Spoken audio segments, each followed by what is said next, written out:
قیما اللہم صلی علی سیدنا محمد معدن الجود والکرم وآلہ واصحابہ الکرام وابنہ الکریم وبارک وسلم صلاة دائمة سرمدا ابدا بحمدی تعالی و بکرم مصطفیٰ صلی اللہ تعالی علیہ وسلم۔ آج کی شب میں قرآن عظیم کے 23 پارے مکمل ہو چکے اور الحمدللہ آج ہم نے سورہ یاسین شریف کی بھی تلاوت کی ہے۔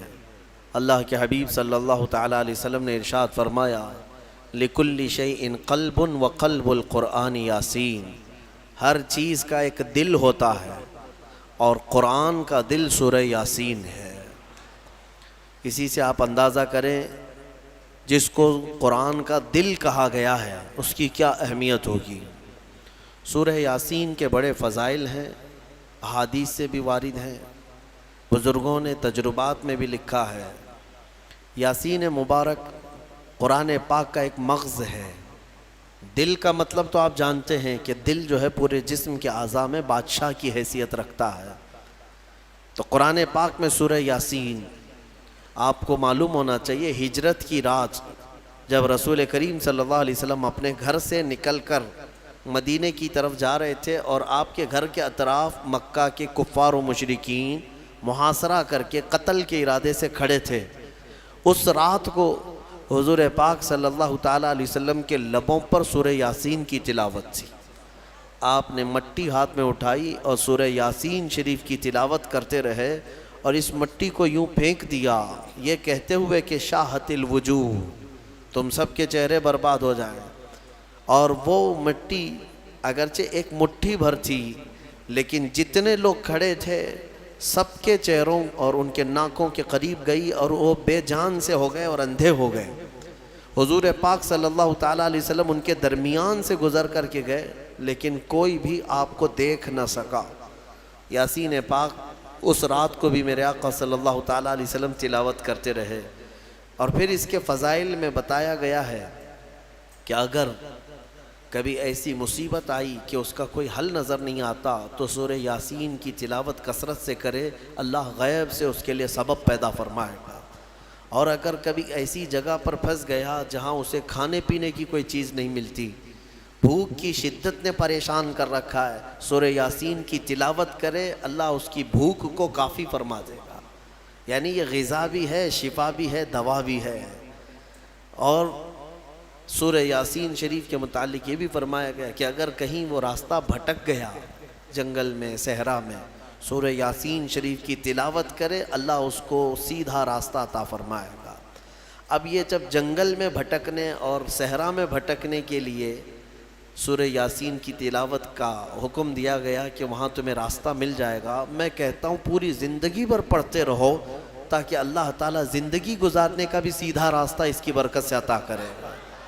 اور جو سورہ یاسین شریف صبح پڑھ کر کے نکلا وہ شام تک امان میں ہے، مصیبتوں سے محفوظ ہے، اس کے لیے رزق کے فرشتے اتارے جاتے ہیں، اس کی حفاظت کی جاتی ہے۔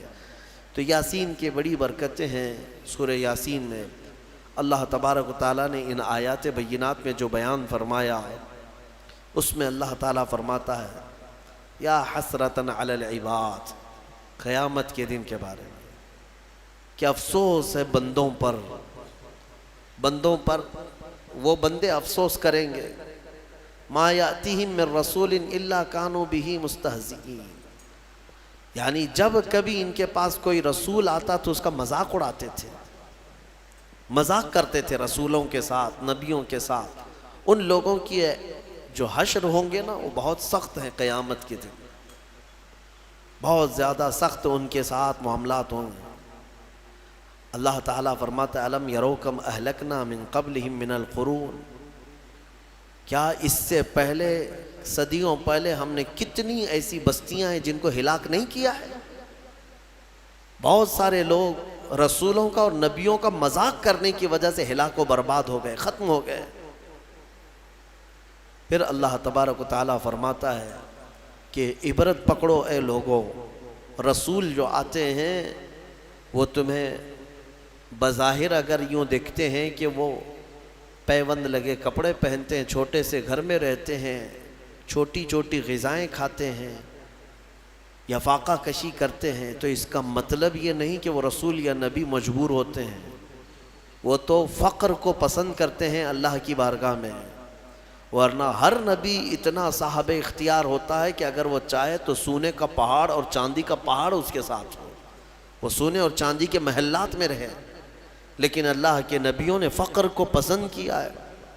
تو اکثر جو قومیں رسول کو ظاہری طور پر دیکھتی تھیں تو وہ مذاق اڑاتی تھیں، یہ اللہ کے نبی ہیں، یہ اللہ کے رسول ہیں، ان کا لباس ایسا ہے، ان کے پاس سواری نہیں، ان کا گھر صحیح نہیں، ایسی ایسی باتیں کہہ کر کے مذاق اڑایا کرتے تھے۔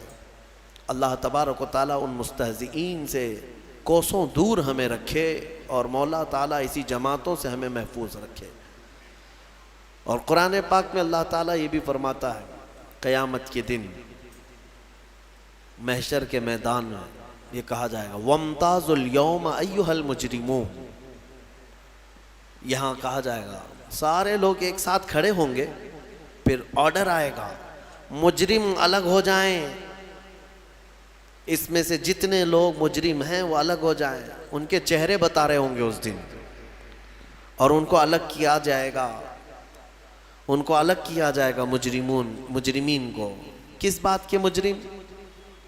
اللہ تعالیٰ فرماتا ہے الم اعہد الیکم یا بنی آدم اللہ تعبدوا الشیطان، پھر رب تبارک و تعالیٰ کا جلال ہوگا اس دن، اور پھر رب تعالیٰ کی ہیبت طاری ہوگی بندوں پر، خشیت ہوگی، فرمائے گا مولا کیا میں نے تم سے یہ نہیں عہد لیا تھا کہ اے آدم کی اولاد کے شیطان کی پرستش نہیں کرو گے، اس کے پیچھے نہیں جاؤ گے، انہ لکم عدو مبین، بے شک وہ تمہارا کھلا ہوا دشمن ہے، کیا میں تم سے یہ وعدہ نہیں لیا تھا ان اعبدونی، کہ تم میری عبادت کرو گے، ھذا صراط مستقیم، یہی سیدھا راستہ ہے، پھر تم کیسے بہک گئے؟ یہ جتنے غیر اللہ کی عبادت کرتے ہیں سب کے سب اس دن الگ کیے جائیں گے، سب کے سب الگ، کفار و مشرکین جو بھی اللہ کے سوا عبادت کرتے تھے قیامت کے دن سب کو ایک طرف کر دیا جائے گا، اور رب تبارک و تعالیٰ ان سے فرمائے گا کیا میں نے تم سے یہ وعدہ نہیں لیا تھا کہ دنیا میں جاؤ گے تو میری عبادت کرو گے، شیطان کی پرستش نہیں کرو گے؟ پھر اللہ تعالیٰ فرماتا افلم تکونوا تعقلون، کیا تمہیں عقل بھی نہیں تھی؟ کیا تم عقل نہیں رکھتے تھے؟ سچ بات ہے میرے عزیزو، عقل رکھنے والا یہ چھوٹی چھوٹی چیزوں کو خدا کیسے بنا لیتا ہے؟ خدا کا جو تصور ہے وہ دنیا میں سب سے بڑا ہونے کا تصور ہے، بھلا چوہا کیسے خدا بن گیا؟ ایک چھوٹی سی مٹی وہ کیسے خدا بن گئی؟ جس کو تم ہاتھوں سے گوندتے ہو، پیروں سے کھندلتے ہو، پھر وہ تمہارا خدا کیسے بن گیا؟ افلم تکونوا تعقلون، اللہ فرماتا ہے کیا تم عقل نہیں رکھتے، عقل سے کام نہیں لیتے؟ خدا کا جو تصور ہے وہ ایسا ہونا چاہیے کہ اس سے بڑا کوئی نہ ہو، دنیا میں اس سے بڑی طاقت کسی کی نہیں، وہ اللہ جس کے بارے میں ہم عقیدہ رکھتے ہیں کہ وہ قادر مطلق ہے، کسی کا محتاج نہیں، اور وہ سب سے بڑا ہے، سب سے بڑی طاقت والا ہے، یہ ہمارا عقیدہ ہے نا۔ اور جو اس عقیدے کو چھوڑ کر چھوٹی چھوٹی چیزوں کی پوجا میں لگ گئے، پرستش میں لگ گئے، عبادت میں لگ گئے، ان کے بارے میں سوال ہو رہا ہے قیامت کے دن عقل ہے یا نہیں ہے تمہاری؟ عقل سے کام لیتے ہو کہ نہیں؟ حتیٰ کہ میں آپ کو بتاؤں مصر کی سرزمین میں ہم جب رہتے، وہاں کے لوگوں نے اس طرح کی پتھروں کی عبادت یا دوسروں کی عبادت انہوں نے دیکھا نہیں، ماحول پورا اسلامی ہے، بچپن سے مسجدوں کو دیکھا، اللہ کی عبادت۔ وہاں دو ہی قومیں ہیں، یا مسلمان ہیں یا عیسائی ہیں، عیسائی بھی جو ہے خدا کی عبادت کرتے ہیں، یہ اور بات ہے کہ وہ عیسیٰ علیہ السلام اور حضرت بی بی مریم کو شریک کرتے ہیں، لیکن وہ بھی خدا کو مانتے ہیں، کتاب ان کے پاس بھی ہے، مسلمان ہیں، دو ہی کمیونٹی وہاں پر پائی جاتی ہے۔ تو کبھی کبھار کوئی عام آدمی بھی عرب کا ٹیکسی چلانے والا ہم سے حالات پوچھتا تھا ہندوستان کے، اور پھر یہاں کے بارے میں جب ان کو معلوم ہوتا ہے کہ درخت، پتھر، مٹی، بلی، چوہا، ساری چیزیں عبادت کے لائق سمجھی جاتی ہیں، تو 1 منٹ کے لیے شاک ہو کر رک جاتے تھے، اور پہلا ان کا سوال یہ ہوتا تھا ما عندہ مخ، سب سے پہلا یہی سوال کرتے کیا ان لوگوں کے پاس کھوپڑی نہیں ہے؟ کھوپڑی ہے یا نہیں ہے؟ تو یعنی ایک عقل رکھنے والے کے لیے تعجب کی ہی بات ہے کہ میرے سے کمزور میرا خدا کیسے ہو گیا، جس کو میں جب اٹھا رہا ہوں۔ ایک صحابی ہے، حضور پاک صلی اللہ تعالیٰ علیہ وسلم کی بارگاہ میں آئے اور کہتے ہیں یا رسول اللہ صلی اللہ علیہ وسلم، زمانے جاہلیت کے جب آپ ایمان نہیں لائے تھے، کچھ کام ایسے ہیں، ایک کام مجھے یاد آتا ہے تو بہت روتا ہوں، اور ایک کام ایسا ہے وہ یاد کرتا ہوں تو ہنستا ہوں۔ حضور پاک صلی اللہ علیہ وسلم نے پوچھا وہ کون سے؟ کہا زمانے جاہلیت میں جس کام پر مجھے رونا آتا ہے وہ یہ ہے کہ ہمارے گھر بیٹیاں پیدا ہوتی تو ہم گلا مروڑ کر دفن کر دیتے تھے، اپنے ہاتھوں سے مارتے تھے اور زندہ دفن کر کے آ جاتے تھے۔ آج مجھے اس کام پر بڑا افسوس ہوتا ہے، روتا ہوں۔ ایک نے 5 بیٹیاں دفن کی ہیں، اپنے ہی گھر میں پیدا ہونے والی بچیوں۔ کہتے ہیں یہ کام یاد آتا ہے زمانے جاہلیت کا تو بڑا رونا آتا ہے، اور کہتے ہیں پھر ہنسی کس بات پر آتی ہے؟ وہ کہتے ہیں ہم زمانے جاہلیت میں ہمارے جو خدا ہوتے تھے، آٹے کے خدا ہم بناتے تھے جب کبھی سفر میں جانا ہوتا تھا، اور ہر ایک کا الگ، ہوا کا الگ تھا، بارش کا الگ تھا، دھوپ کا الگ تھا، زمین کا الگ، آسمان کا الگ، بیماریوں سے صحیح کرنے والا الگ، سب کے الگ الگ تھے۔ تو ہم وہ آٹے کے بنا کر کے سفر میں لے کر کے چلتے تھے کہ سفر میں ہمارے ساتھ رہے گا ہمارا یہ خدا، اور اس کی عبادت بھی کرتے تھے۔ اور وہ صحابی کہتے ہیں لیکن بیچ میں کبھی غلہ اناج ختم ہوتا تو کبھی اس کا ہاتھ توڑ کے کھاتے تھے، کبھی پیر توڑ کے بھون کے کھاتے تھے۔ تو یعنی اپنے ہی خدا کو ہم جو ہے ادھر سے ادھر سے توڑ کر کے پکا کر کے کھاتے تھے۔ آج مجھے اس بات پر افسوس ہوتا ہے، ہنسی بھی آتی ہے کہ عقل کے بغیر کیسے کام کرتے تھے۔ بہرحال قرآن یہ سوال کرتا ہے افلم تکونوا تعقلون، کیا تم لوگوں کو عقل نہیں ہے، عقل نہیں رکھتے تھے؟ پھر اللہ فرماتا ہے ہذہ جہنم التی کنتم توعدون، یہ وہی دوزخ ہے جس کا تم کو وعدہ کیا گیا تھا، آؤ اس میں۔ جتنے اللہ کو چھوڑ کر عبادت کرتے رہے سب کو بلایا جائے گا۔ اصلوها اليوم، اللہ تعالیٰ فرماتا ہے آج کے دن سب کو اس میں ڈالو، ان سب کو ڈالو۔ جہنم کی کیفیت کیا ہوگی پتہ ہے؟ جہنم اس دن پکڑ کر کے لائی جا رہی ہوگی، فرشتے اس کو لا رہے ہوں گے۔ کتنی بڑی ہے جہنم یا دوزخ، یہ کتنی بڑی ہے، اللہ اکبر، اندازہ نہیں کر سکو گے۔ ایک دوزخی، ایک جہنمی جو ڈالا جائے گا، یہ نہیں جو ہماری شکلیں ہیں۔ حدیث پاک میں حضور صلی اللہ علیہ وسلم فرماتے ہیں جہنمی کی اتنی بڑی شکل ہوگی کہ مکہ اور مدینے کے بیچ کا پورا فاصلہ بھر جائے گا ایک ہی جہنمی سے۔ اگر وہ بیٹھ گیا، 400 کلومیٹر ہے مکہ سے مدینے کا فاصلہ، 425 کلومیٹر کا فاصلہ ہے۔ حضور فرماتے ہیں کہ اس دور اتنا لمبا چوڑا ایک جہنمی ہوگا، اور پھر جب کروڑوں جہنم میں ڈالے جائیں گے تو جہنم کی وسعت کتنی ہوگی، وہ کتنی بڑی ہوگی، اندازہ نہیں کر سکتے۔ 70,000 فرشتے اس کو کھینچ کر کے لا رہے ہوں گے قیامت کے دن دوزخ کو، اور اس کو زنجیروں میں جو باندھا گیا ہوگا، زنجیر کیسے، اس کے دہانے ہیں، اس کے دروازے ہیں، اس کا منہ ہے جہنم کا، جس کے اندر مجرمین کو ڈالا جائے گا، مشرکین کو ڈالا جائے گا۔ تو روایات میں ہے کہ اس کو 70,000 فرشتے زنجیروں میں جکڑ کر کے لا رہے ہوں گے، ایک ایک زنجیر پر 70,000 زنجیریں ہیں اس کی، اور ہر زنجیر پر 70,000 فرشتے اس کو جکڑ کر کے لا رہے ہوں گے۔ اس کے باوجود جہنم ان سے چھڑا کر کے بھاگنے کی کوشش کر رہی ہوگی مجرمین کی طرف۔ کس کی طرف؟ محشر میں جو مجرمین موجود ہوں گے ان کی طرف لپکنے کی کوشش کر رہی ہوگی فرشتوں کے ہاتھوں سے زنجیر کو چھڑا کر۔ اتنی طاقت اور اتنی ہیبت. اس کے اندر آگ جو ہے وہ کس قسم کی ہے؟ فرمایا گیا دنیا کی آگ لال ہے، جہنم کی آگ نہایت کالی ہے، سخت کالی آگ.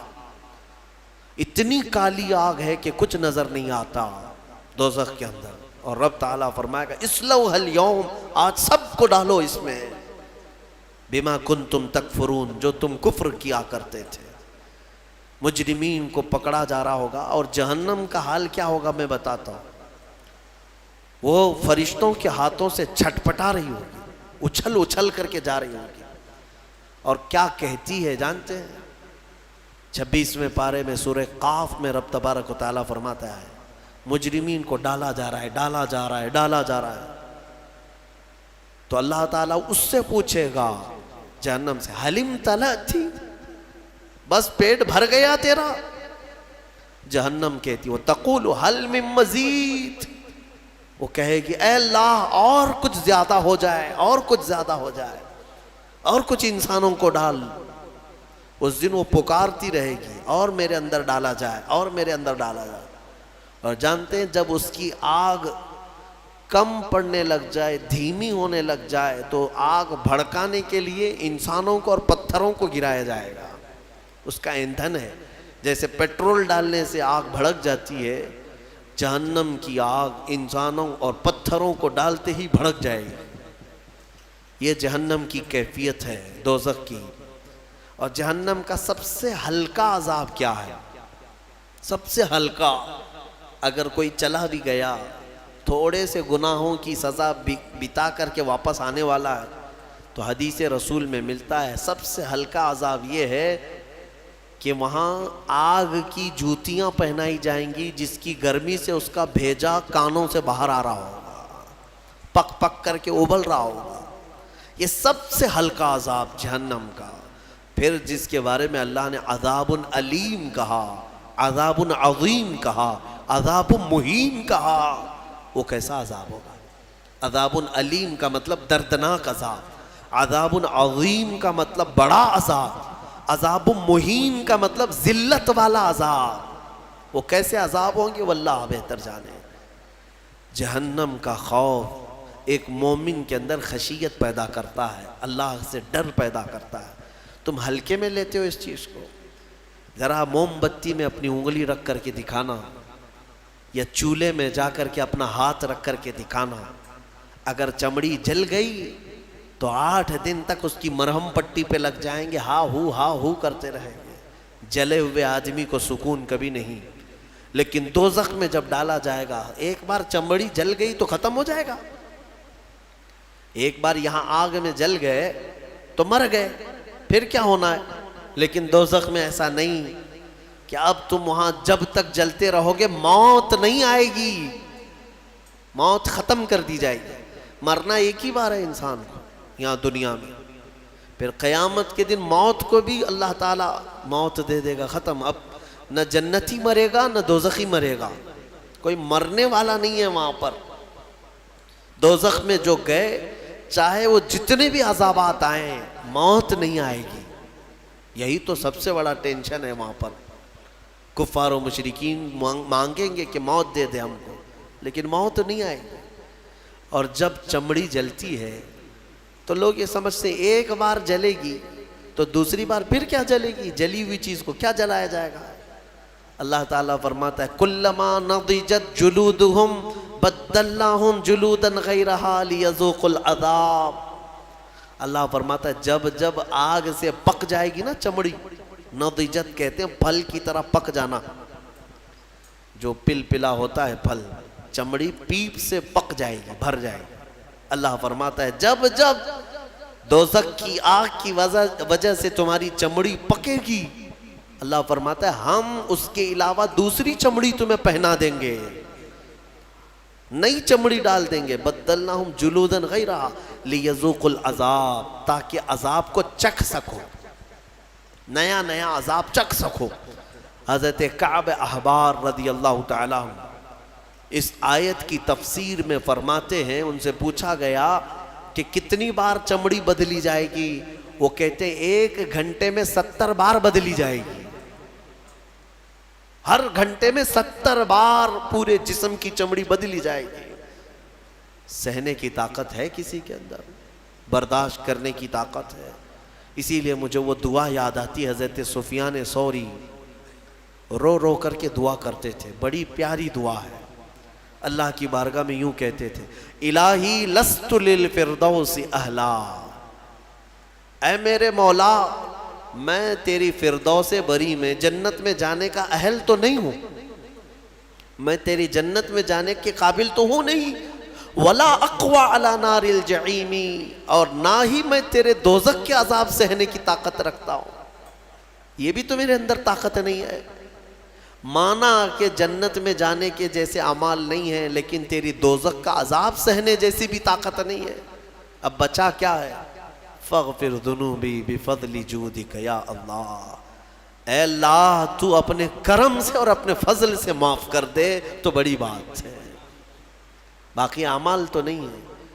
حضور مفتی اعظم ہند رضی اللہ تعالیٰ عنہ نے یہی دعا کی تھی، میرے اعمال کا بدلہ تو جہنم ہی تھا، میں تو جاتا میرے سرکار نے جانے نہ دیا. بس یہی ایک آس ہے ہمارے پاس، اللہ چاہے اپنے فضل سے اور اپنے رسول کی سفارش سے بچ گئے تو بچ گئے، ورنہ میں بتاؤں وضو میں بھی پکڑے جا سکتے ہیں، ہم قرات میں پکڑے جا سکتے ہیں، رکوع سجدے میں پکڑے جا سکتے ہیں، اور پتہ نہیں زندگی بھر کتنا کھایا.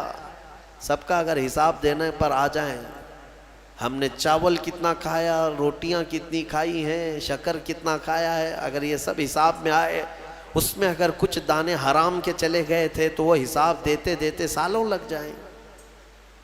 ہمارے پاس حساب جیسی چیز نہیں ہے میرے عزیزوں.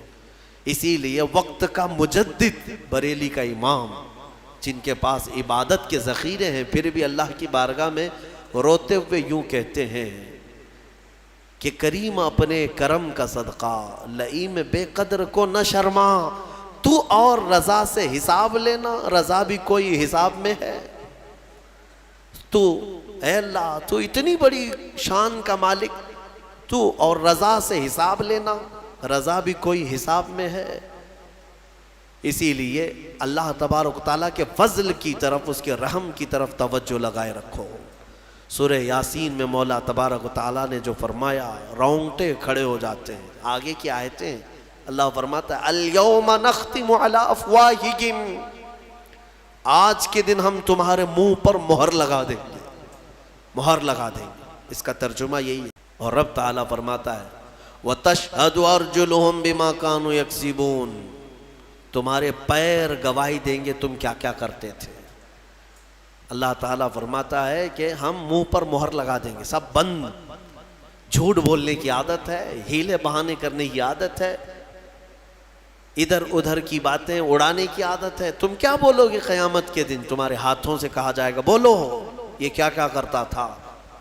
حدیث پاک میں ہے ران کی چمڑی تک بولنے لگے گی، ران کی چمڑی قیامت کے دن بات کرے گی اور بتائے گی کہ مولا یہ کیا کیا خیانت کرتا تھا تیری امانتوں کے ساتھ، وہ سب بتائے گی. گھبرا کر کے لوگ کہیں گے اپنے ہی اعضاء سے، اپنی چمڑیوں سے، وَقَالُوا لِجُلُودِهِمْ لِمَ شَهِدْتُمْ عَلَيْنَا، اپنی چمڑیوں سے کہیں گے لوگ کہ تم ہمارے خلاف کیوں گواہی دے رہے ہو. دنیا میں ہم جب بھی تمہیں کوئی تکلیف ہوتی تھی تو ہم فوراً تمہارا خیال کرتے تھے، کٹ گیا تو پٹی لگایا، دوا لگایا. ہاتھ کی کیا خیال کرتے ہیں کہ نہیں خیال کرتے؟ لیکن یہ نہ ہاتھ ہمارا ساتھ دے رہا ہے، نہ پیر ساتھ دے رہا ہے، نہ آنکھیں، نہ ناک، نہ کان، نہ چمڑیاں ہمارے خلاف گواہی دے رہی ہیں.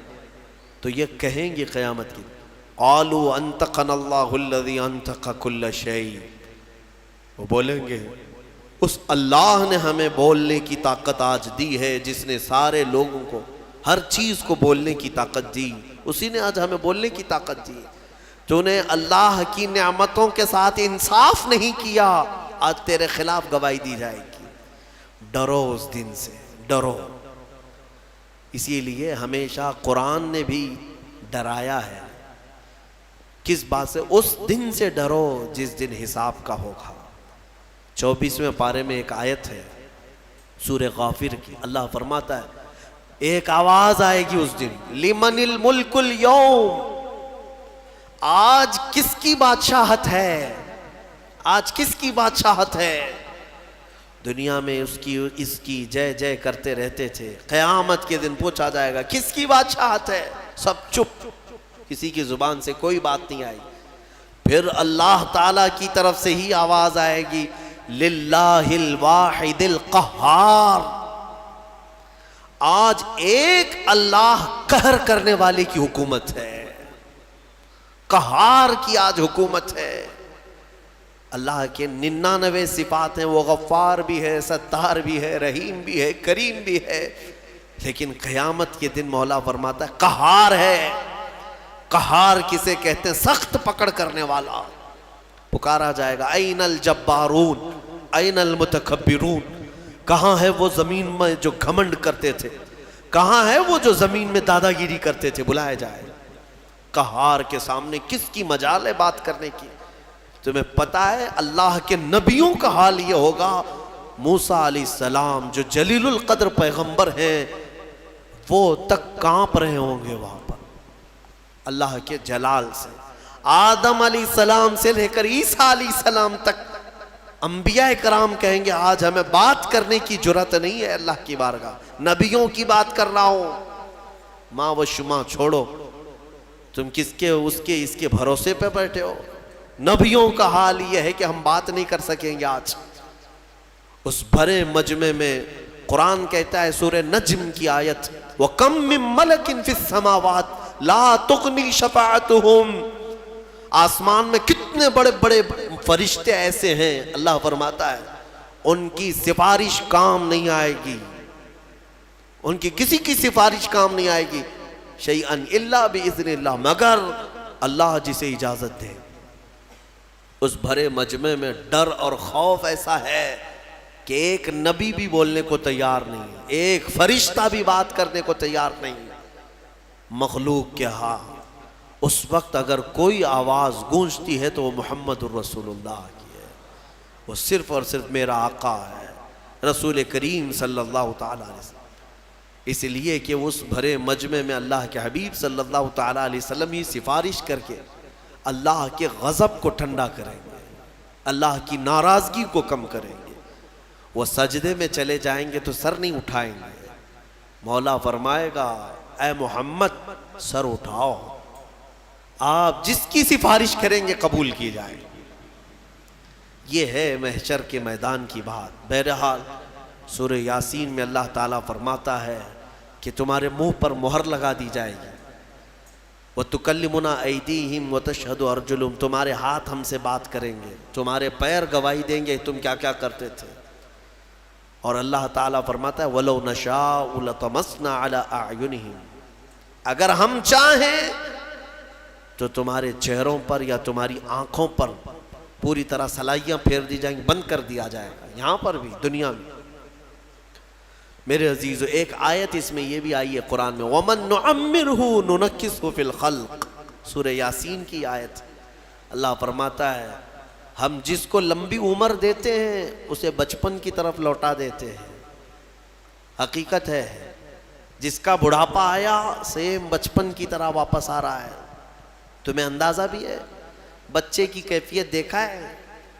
بچہ اس کے اندر جو عادتیں ہیں، ایک تو صحیح طریقے سے چل نہیں پاتا، سہارے کی ضرورت ہے، پکڑ کے چلے گا۔ بچہ بہت ہارڈ غذائیں نہیں کھاتا، دودھ پیتا ہے، ہلکی چیزیں کھاتا پیتا ہے، کیونکہ ہاضمہ اتنا مضبوط نہیں ہوتا۔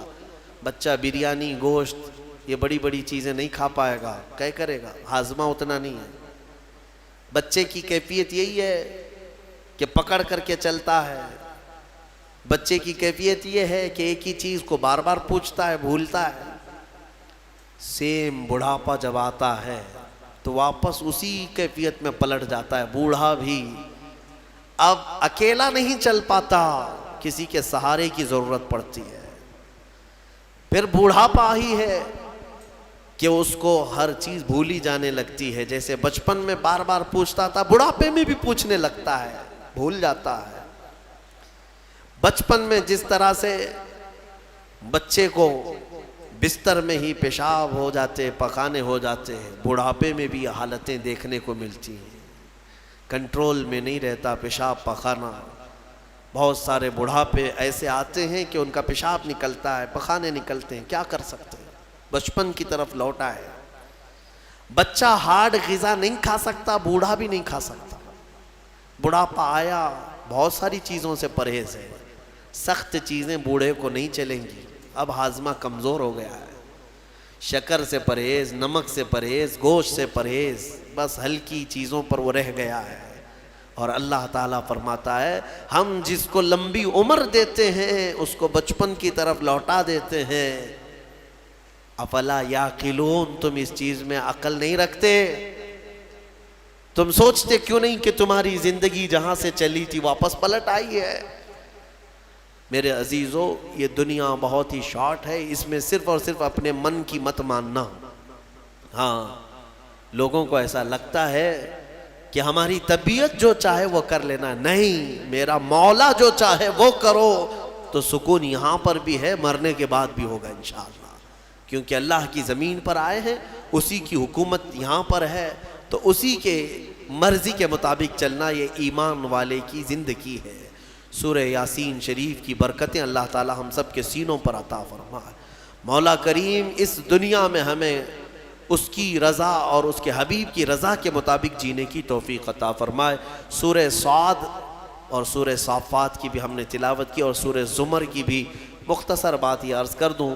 سورہ صاد میں اللہ تعالیٰ نے حضرت ایوب علیہ السلام کے ذکر کو تفصیلاً بیان فرمایا۔ اس سے پہلے بھی ان کا ذکر آیا ہے 17ویں پارے میں، لیکن اس پارے میں قدر تفصیل سے آیا ہے، اور سورہ صافات میں کئی نبیوں کا ذکر آیا۔ تو حضرت ایوب علیہ السلام کون تھے؟ ایوب نام آتے ہی صبر دماغ میں آ جاتا ہے، بہت سارے لوگ ان کا نام ہی صبر ایوب سمجھتے ہیں، حالانکہ ان کا نام صبر ایوب نہیں ہے۔ حضرت ایوب علیہ السلام، صبر ان کے ساتھ ایسا لگ گیا ہے کہ جیسے حضرت ایوب کہیں تو صبر ذہن میں آ جائے، صبر کہیں تو حضرت ایوب کا نام آ جائے۔ سب سے زیادہ صبر کرنے والوں میں آپ کا نام آتا ہے۔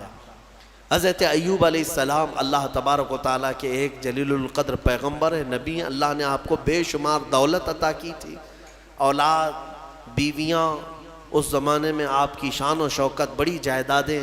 پھر آزمائش کا ایک وقت آیا، اللہ نے فرمایا اپنے فرشتوں سے میں اپنے بندے ایوب کا امتحان لیتا ہوں۔ ان کی کئی بیویاں تھیں، تقریباً روایت میں بتائی گئیں 16 یا 17، اور ان کی اولاد 28 یا 30 کے قریب اولاد، بیٹے، الگ الگ روایات ہیں، جتنے بھی ہیں بے شمار، جائیداد، مویشی، جانور، بکریاں، اونٹ، گائے، یہ سب بڑی دولت کی چیزیں اس وقت مانی جاتی تھی، وہ سب تھا آپ کے پاس۔ پھر ایک کے بعد دیگرے ایسا ہوا کہ طوفان چلا، سارے جانور مر گئے۔ پھر ایک طوفان آیا، باغیچے اکھڑ گئے، سب ختم ہو گئے۔ پھر ہوائیں چلی، بیماریاں آئیں، ان کے بچے انتقال کرنے لگ گئے۔ 1 2 3 4 کرتے ہوئے جتنے بیٹے تھے سب انتقال کر گئے۔ بیویاں انتقال کی، کچھ چلی گئیں۔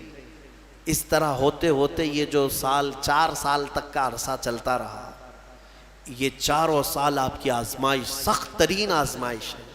اور جب جب کسی کے انتقال کی خبر آتی آپ الحمدللہ کہتے تھے، الحمدللہ، اللہ کا شکر ہے۔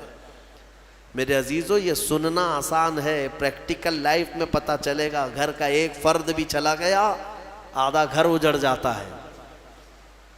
حضرت ایوب علیہ السلام کے پاس سوائے ان کی بیوی حضرت بی بی رحمت، ان کے علاوہ کوئی نہیں رہا، سب چیزیں ختم ہو گئیں، صرف ایک وفادار خاتون ساتھ میں تھیں۔ پھر اس پر مزید یہ کہ آپ کو بھی بیماری لاحق، آپ بھی بیمار ہوئے، اتنے بیمار، بخار پر بخار، بخار پر بخار، کہ جسم کا گوشت تک گلنے لگ گیا۔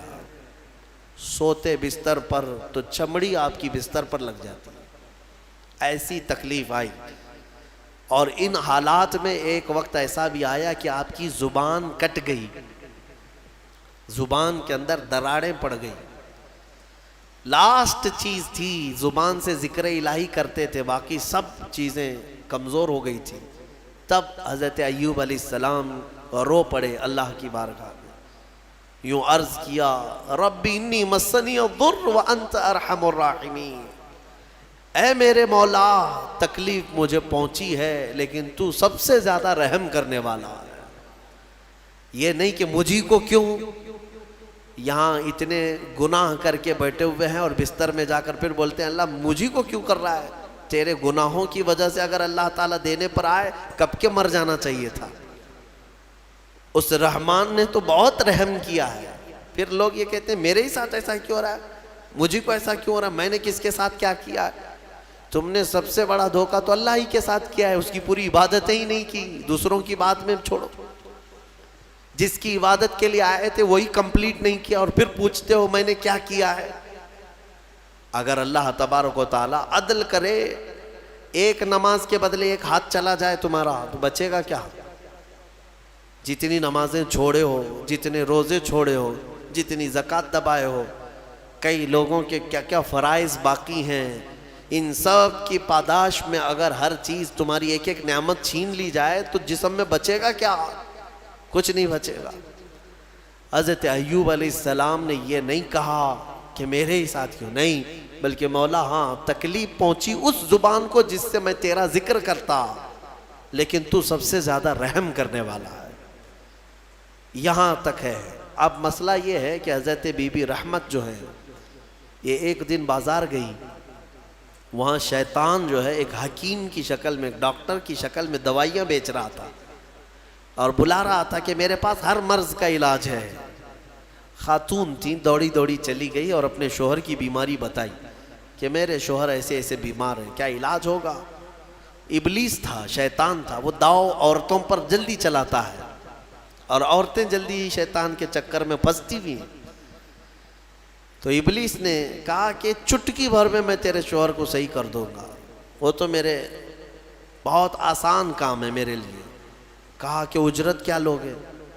اس نے کہا کہ کچھ نہیں، تیرے شوہر سے کہہ دینا صحیح ہونے کے بعد صرف میرے بارے میں اتنا کہہ دیں کہ شفا دینے والا تو ہی ہے، یا میرے لیے ایک سجدہ کر لے، بس اتنا ہی ہے، میں اور اجرت نہیں چاہتا۔ وہ خوشی خوشی دوڑی دوڑی آئی کیونکہ شوہر سے بڑی محبت رکھتی تھی۔ اس وقت اگر کوئی عورت قائم رہی ہے اپنے شوہر کے ساتھ تو کمال کی بات ہے، یہ دنیاوی محبت نہیں کہ ذرا برابر عیب لگا تو چھوڑ کر کے بھاگ گئے، شوہر ادھر بھاگ گیا، عورت ادھر بھاگ گئی۔ وہ وفا شعار خاتون تھی جن کی روحوں کی محبت تھی، وہ جمی رہیں، آئی اپنے شوہر ایوب علیہ السلام سے کہا آج تمہارے علاج کا ٹھکانہ مل گیا، ایک حکیم ملا ہے مفت میں علاج کرے گا۔ کہا ایسے کیسے؟ کہا بس آپ صحیح ہونے کے بعد اس کو شافی کہہ دیں یا سجدہ کر لیں۔ ایوب علیہ السلام جلال میں آ گئے، کہا تو ابلیس کے پاس گئی تھی، وہ شیطان مردود لعین ہے، اگر اللہ نے مجھے صحت دے دی تو میں صحیح ہونے کے بعد 100 کوڑے تجھے ماروں گا، تو گئی کیسے وہاں پر؟ یہ نبیوں کے ایمان کی بات ہے، استقامت کی۔ کمزوری میں آدمی یہ سوچتا ہے بھائی ایک ہی تو میرے ساتھ رہ رہا ہے، تھوڑا بہت اس کی رعایت کر دی جائے، اس پہ غصہ نہ کرو، اس پہ غصہ کریں گے یہ بھی بھاگ جائے گا، کون دیکھے گا؟ نہیں، وہ نبیوں کا ایمان ہے، استقامت ہے۔ اس بیماری کے عالم میں بھی قسم کھا لیا ایوب علیہ السلام نے، اللہ کی قسم اگر میں صحیح ہو گیا تو 100 کوڑے تجھے ماروں گا۔ ان کی بیوی رونے لگ گئی، کہا مجھ سے غلطی ہو گئی، خطا ہو گئی، معاف کریں۔ یہی وہ آخری وقت ہے جب ان کی زبان پر یہ جملہ آیا، اے اللہ تو ارحم الراحمین ہے، تو ارحم الراحمین ہے۔ اللہ تعالیٰ فرماتا ہے فاستجبنا لہ، اسی وقت ہم نے ان کی زبان کو قبول کر لیا، اور پھر اللہ تعالیٰ نے وہی بھیجے، کیا کہہ کر کے؟ اللہ تعالیٰ نے فرمایا ارکض برجلک ھذا مغتسل بارد وشراب، ایوب اپنا پیر زمین پہ مارو۔ انہوں نے پیر زمین پر مارا تو ایک نہر جاری ہو گئی، پانی کا ایک کنواں نکل پڑا، چشمہ نکل پڑا۔ تو اللہ تعالیٰ نے فرمایا کہ اب اس میں تم نہاؤ۔ ایک پیر آپ نے زمین پر مارا، کنواں جاری ہوا، پانی کا چشمہ جاری ہوا۔ اللہ تعالیٰ نے فرمایا اس پانی سے نہاؤ۔ نہائے، نہا کر کے جیسے ہی نکلے پورا جسم صحیح سلامت، کوئی بیماری نہیں، ساری بیماری۔ وہ شافی مطلق ہے، بیماریاں جب دیتا ہے تو شفا بھی اسی کے دست قدرت میں ہے۔ بڑی بڑی بیماریاں کافور ہو جائیں گی، صحیح ہو گئے۔ اب پھر اللہ تعالیٰ نے فرمایا دوسرا پیر زمین پہ مارو۔ انہوں نے دوسرا پیر زمین پر مارا۔ اللہ فرماتا ہے وَوَهَبْنَا لَهُ أَهْلَهُ وَمِثْلَهُ مَعَهُمْ رَحْمَةً مِنَّا، ان کو ہم نے ان کی ساری اولاد، ان کا سارا مال جو کچھ تھا ڈبل کر کے پھر عطا کر دیا، یعنی اس سے زیادہ کر کے۔ ان کے بیٹے بھی زندہ کر دیے گئے، ان کے اہل و عیال، ان کے باغیچے، ان کے مویشی جانور جتنے تھے اس کا دگنا کر کے اللہ ان کو عطا کر دیا۔ یہ امتحان کی گھڑی تھی، اس سے نکل گئے۔ ایوب علیہ السلام یہ سب آنے کے بعد پھر کہتے ہیں الحمدللہ، تمام تعریفیں اس اللہ کے لیے ہیں۔ پھر اللہ تعالیٰ نے رحم فرمایا اس بی بی رحمت پر، وہ بھی آیت قرآن میں آئی ہے وَخُذْ بِيَدِكَ ضِغْثًا فَاضْرِبْ بِهِ وَلَا تَحْنَثْ، کیونکہ نبی نے قسم کھائی ہے۔ ہاں، قسم جو ہے معمولی چیز نہیں ہے۔ تم صبح سے شام تک 100 قسمیں کھاتے رہتے ہو، ماں کی قسم، باپ کی قسم، ہاں خدا کی قسم، قرآن کی قسم، گلہ پکڑ پکڑ کر کے قسم۔ یہ کیا قسم ہے؟ قسم کا اندازہ بھی ہے تمہیں؟ ایک قسم توڑو گے اس کا کفارہ یہ ہے کہ 10 روزے رکھنے پڑیں گے۔ فَكَفَّارَةُ إِطْعَامُ 10 مثلا 10 مسکینوں کو کھانا کھلانا پڑے گا، یا پھر 3 روزے رکھنے پڑیں گے۔ ذَلِكَ كَفَّارَةُ أَيْمَانِكُمْ، تمہاری قسموں کا ایک کفارہ ہے۔ او کسوتہم او تحریر رقبہ فمن لم یجد فصیام 3 ایام، اللہ نے فرمایا یا تو ایک غلام آزاد کرو یا ان کو کپڑے پہناؤ 10 مسکینوں کو۔ ایک قسم کے بارے میں، یہاں تو کتنی قسمیں کھاتے ہو اور توڑتے رہتے ہو۔ اور اللہ نے یہ بھی فرمایا لا تجعلوا اللہ عرضۃ لایمانکم، تم اپنی قسموں کا نشانہ اللہ کو مت بناؤ، یہ گناہ ہے۔ اور حضور پاک صلی اللہ علیہ وسلم نے یہ بھی فرمایا منافق کی علامت ہے بات بات پر جھوٹی قسمیں کھاتا ہے، اللہ ایسی چیزوں سے بچائے۔ لیکن نبی نے قسم کھائی تھی تو وہ پورا کریں گے۔ 100 کوڑے مارنے کے لیے بیٹھ گئے اپنی بیوی کو کہ تو گئی تھی ابلیس کے پاس، میں قسم کھا لیا تھا، میں اپنی قسم پوری کروں گا۔ مولا رحیم ہے، نبی کی خدمت پر جو تھی اس کو کیا اللہ تعالیٰ عتاب میں رکھے گا؟ جو نبی کی خدمت میں تھی اس خاتون پر اللہ نے رحم نازل کر کے جبرائیل امین کو بھیجا اور فرمایا کہ ایک ایسی جھاڑو لے جاؤ جس میں 100 کاڑیاں ہوں، ایک جھاڑو جس میں 100 کاڑیاں ہیں۔ جبرائیل امین نے لا کر حضرت ایوب کو دیا کہ اس 100 کاڑیوں والی جھاڑو سے ایک بار اپنی بیوی کو مارو، آپ کی قسم پوری ہو گئی۔ اللہ نے قسم پوری فرما دیا آپ کی، یہ قبول ہو گئی۔ عزیزان گرامی، ان تمام چیزوں میں بہت ساری چیزیں عبرت ہیں ہمارے لیے۔ اللہ تعالی ہمیں صبر عطا فرمائے، شکوہ و شکایت والی زبانوں سے محفوظ فرمائے۔ وآخر دعوانا ان الحمد للہ رب العالمین۔